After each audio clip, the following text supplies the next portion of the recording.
It's Saturday. So last video பார்த்துருந்திங்கன்னா தெரியும், அதோட கண்டினியூட்டி தான் இது. லாஸ்ட் வீடியோவில் வந்து மீன் குழம்பு, முருங்கைக்கீரை பொரியல், ப்ரான் தொக்கு, அப்புறம் ரசம் எல்லாமே வச்சுருப்பேன். தலைவர் வந்து வெளியே போயிருந்தாருன்னு சொல்லியிருந்தேன் இல்லையா? ஸோ சார் வந்து வரத்துக்கு லேட்டு. அப்போவே எனக்கு ஒரு மைல்டாக டவுட் இருந்துச்சு. நான் வந்து சாப்பிட்லான்னாரு. சரி என்னன்னு பார்த்தா, சார் வந்து வரும்போது கையில் ஏகப்பட்ட ஐட்டம்ஸ், இந்த பாவ்பாவில் வந்து ஒரு 5 ஃப்ளேவர்ஸு, வேஃபலில் ஒரு 3 ஃப்ளேவர்ஸு, 2 பேக்கெட் சிக்கன் பிரியாணி, இது எல்லாமே வாங்கிட்டு வந்திருந்தார். ஸோ வந்து எனக்கு பார்த்ததுமே செம ஷாக்கு. இவ்வளவு சமைச்சிருந்தும் இவ்வளவு எதுக்கு வாங்கிட்டு வந்திருக்கீங்கன்ட்டு.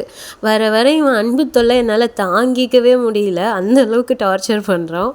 சரி ஓகே, எதுவும் திட்டக்கூடாதா, அதனால் மத்தியானத்துக்கு உள்ள ரைஸ் எல்லாத்தையும் நைட்டு சாப்பிட்றணுன்னு சொல்லிவிட்டு இது எல்லாத்தையும் எடுத்து வச்சு ஆஃப்டர்நூனே கொடுத்தாச்சு. சேனல் பிடிச்சிருந்தா சப்ஸ்கிரைப் பண்ணிக்கோங்க. தேங்க்யூ, பாய்.